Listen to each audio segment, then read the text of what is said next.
horror movies. I hate them. Just don't deal well with suspense. But not here to talk about that today, because I'm going to talk about something else that really scares me, and that's poor technique. I hate going to the gym and seeing people doing exercises with poor technique. They're just going to increase their chance of injury. They're not going to get the full benefits out of the exercise that they're doing. And let's face it, if we don't have good technique, we're not going to progress and achieve what we want to achieve. So I'm going to look at today 5 different things, that's just some basic things that's going to help you with your technique, no matter what exercise you're doing. Now, number 1, the first thing we need to look at is yourself. Look at yourself in the mirror. The mirrors in a gym are there so you can look at your technique and see what you're doing.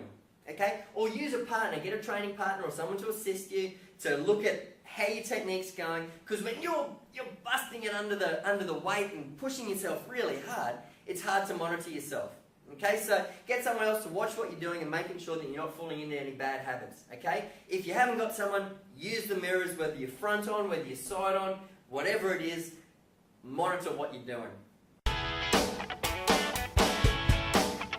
The second thing we need to look at is our posture in any exercise. Now this is very broad and general, but if we look at our body, okay, from our neck down to our feet, we're not straight, we're not like that, okay? We have natural curvature. Okay, so we know that within our upper back, okay, it's going to curve out. Then it's going to curve in, okay, and out again. Now that's really important to keep during any exercise. Okay, maintain that that natural arch in your back. Maintain our neck up straight. So when we're doing an exercise, maybe it's a squat. Okay, as we're going down, our neck's staying straight with our body. We're keeping that natural arch in our back. Okay, or if we're lying on a bench. Okay, we're not arching our back up. We're not pushing it flat. Okay, we're sucking our tummy in. We're holding it. We're stabilizing so that we've got that natural arch. Okay, we're not pushing our neck off to one side or up or down. Okay, you just concentrate on, look at when you're standing up, your natural body position, and try and maintain that throughout your exercise. The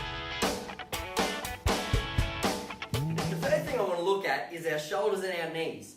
Now it's really important, let's start with our knees, that when we're doing an exercise, particularly if it's some form of leg pressing exercise, that our knees aren't coming in here. Okay, they're not going out here. They're running straight through the body. Okay, we're maintaining basically a line of symmetry from our hips through our knees, through our feet. Okay, so we're not putting any undue pressure on the inside or the outside of our knees. Okay, so they're straight up and down. So if you're watching a mirror whilst doing a squat, you can watch the gap between your knees stays the same throughout the whole exercise. Now with our shoulder is a very, very, how would you say it, a very broad joint. Okay, there's a lot of movement in it. Okay, so we need to make sure one of the biggest things that we don't do is get ourselves into a stressful position with our shoulder up here, because that's the most unstable position our shoulder can be in. Now if I have a shoulder reconstruction on this side, and that stops my shoulder rotating back here. Okay, so that's as far as it gets in a rotational basis, okay? Whereas this shoulder gets up a whole lot higher.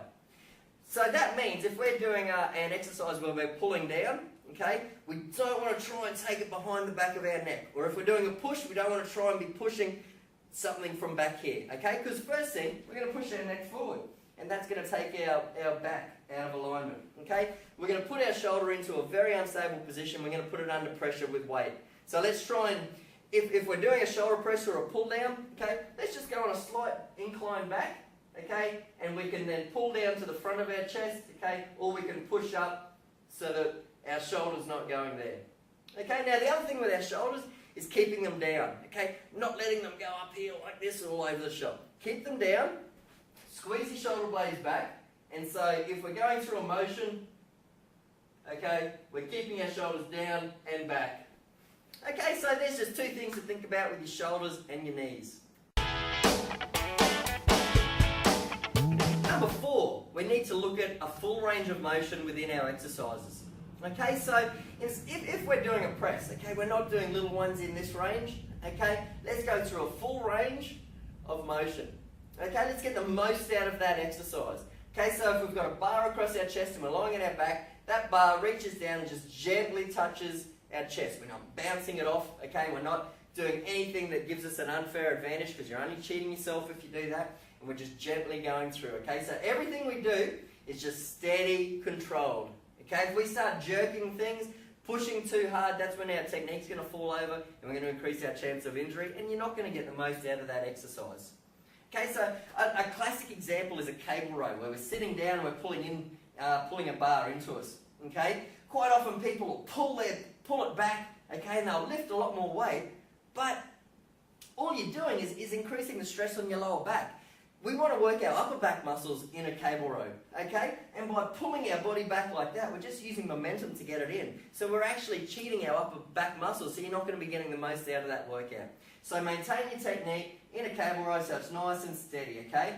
Everything's controlled and steady.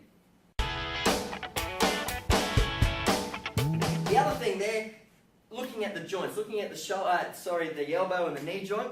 When we're doing an exercise, try not to lock your joints out, okay? So if we're doing a press again, we just get to a point where our elbows are slightly bent and then we come back down. Okay, that's going to maintain the resistance, the pressure of the exercise through our arms, through our chest. Okay, so it's not going to give you that little bit of a rest when you lock them out. And of course, if you lock them out, okay, it hurts. It's putting a lot of undue stress through that joint and it's only going to increase your risk of injury. Exactly the same through your knees. Okay, so keep them slightly bent. Go through a full range, maintaining your technique, nice and steady and controlled. The only difference to steady and controlled is when we start training for power, but that's down the track. We'll look at that later. So there you go, that's 5 pretty basic things around technique. If I see you in the gym, I want to see you using your mirrors or using a training partner, keeping that natural posture that we have when you're standing up throughout every exercise that you do.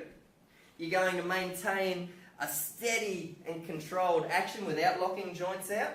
Okay? You're going to focus on your shoulders and your knees and not put them into bad positions. Okay?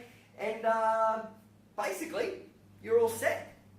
So, train well, train hard, progress yourself, push yourself hard for sure, but don't do it at the sacrifice of technique.